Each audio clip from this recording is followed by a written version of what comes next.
Phil Kaiser is the founding member of a company called Ball Bowler Mini Bowling, LLC. They're located in New York, up near Rochester.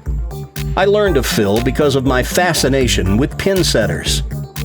In the early 1980s, I built a small-scale lane for my son Derek out in the garage, which is where the name Brownswick first originated. Our last name is Brown, and when it came time to paint something on the sweep, I thought it would be funny to put Brownswick there. But the lane I built for my son had no pin setter. Well, other than the neighbor kids who came over to bowl on it and set pins for themselves. Fast forward to the age of the internet and YouTube, and I started finding a small handful of people online who took it upon themselves to build half-scale bowling lanes in their home. Some of them even have surprisingly realistic pin action. And a couple even have a pin setter of sorts. Most of them are not fully automatic, as they require some manual loading of the pins. But Phil Kaiser took things to a whole nother level.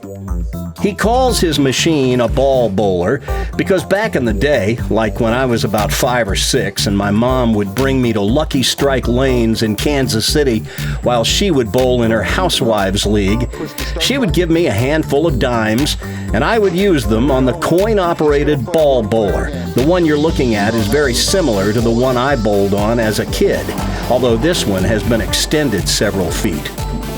As fun as this machine is, it pales in comparison to the modern-day ball bowler that Phil Kaiser has built. Here, I'll let Phil tell you how the machine works. For those of you who are fascinated with how a pin setter works, this is a very clever way of doing it. Although it has some similarities to the modern pin setters we bowl on today, it is also quite different and unique. Watch and listen as Phil explains. I have actually gone patent pending on my pin setter, so I actually can talk about it now.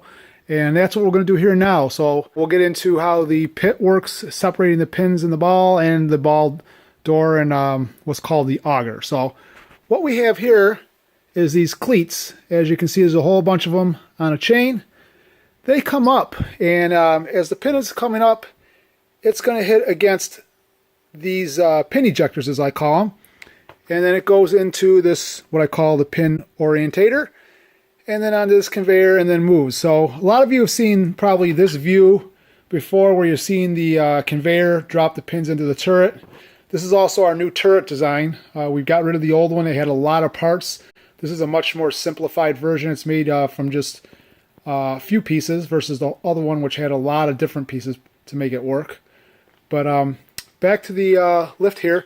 So that's how it works. I'm actually going to run some pins real quick. Actually, before I show you that, what we have down in the pin, or the pit, is a turntable, as you can see. So this disc down here turns like so, and then the pins go into the lift and then are brought up. Now in this area here, this piece right here, as you can see, it's kind of got a spiral on it. That is called the auger. And that actually is what propels the ball over to the door there. So what happens is the ball basically sits against the cushion and on the auger is the auger spinning and gets pushed.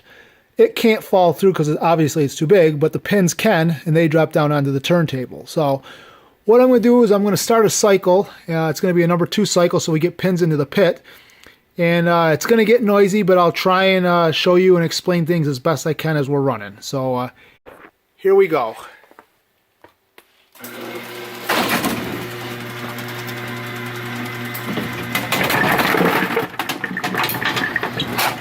So as you can see there, the pins are spinning on the sorter disc and then going into the cleats.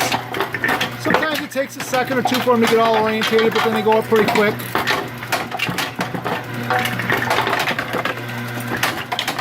So there you go. And then up here, you can see them being ejected and getting orientated. So it all works pretty well. Really no moving parts, unlike some of the other pin setters on the market. I know Brunswick has their version of this lift. Works a little bit different than what this is. I'm going to run that again for you. I'll go to the other side.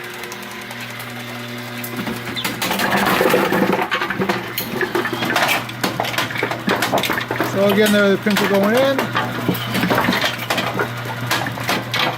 There's the auger spinning, you can see right there. And here's the pins coming out.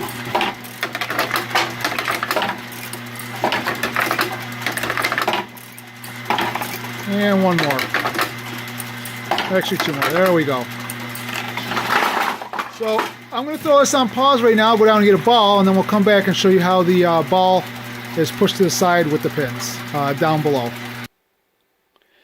Okay, I'm back here at the pit. I got a ball sitting down in there, as you can see. I'm going to do a cycle 2 to get everything running.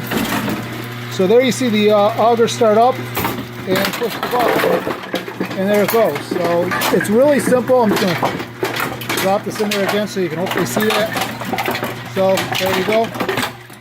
And that's how that works. So again, very simple design. Very quick for getting the ball out of there. You can handle multiple balls. And it works pretty well. It took a long time to actually come up with that. But I'm very happy with it. So next I'm going to go and I'll reposition and show you how the spot and respotting works. Okay, here we go. So what we have here, we have what's called the chute deck. Obviously it has chutes on it, and that's where the pins drop into out of the turret. This down here, I'm going to move the wire away, this deck here is called the respot deck, and then down below it obviously is what we call the main deck. Now what goes on is this respot deck can actually slides back and forth, and I'm going to try and show you, but there's a slot. So basically the head of the pin comes up into here, and then as the respot deck moves forward, it picks the pins up. So this would not be suitable for regulation bowling. This is an arcade game, more or less, so this works fine. It's more realistic than obviously the string pin setters. But occasionally if a pin goes off spot a little bit, it will move it back on spot, but that's one of the trade-offs because this respot deck is just one single piece. So unlike the pin setters of today, all the other manufacturers, they use a lot of parts to pick the pins up because they have to meet the USB-C and other governing bodies of bowling regulations and keep a pin on the spot where it moves to. If it goes off spot, I don't have to do that. So I get away with just having this single deck be able to pick the pins up. Again, one piece and it works well. So I'm going to move around to the front of the machine and hopefully you'll be able to get a good view of what that looks like. Okay, I'm at the front of the machine. Hopefully we're going to see this. There you go. There's the respot deck moving forward, and now it's going to just set the pins back down, move back, and that's it. So very simple design. Whoops. Very simple design, works very well. And now for the best part is that deck, this respot deck here, also acts as the spotting deck. So what happens here is that the respot deck is going to move forward and then come back to a certain position. And what happens is these holes here actually, trying to get in here, the hole here will be a lot smaller than the belly of the pin. So it's actually going to hold the pin up.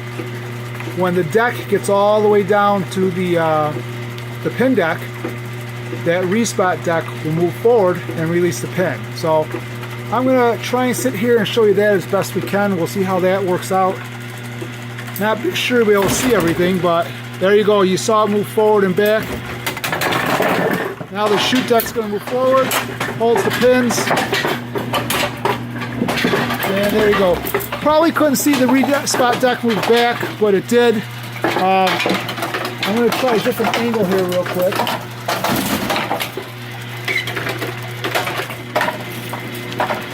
So right now I just did a single cycle. It's going to detect like it's a strike.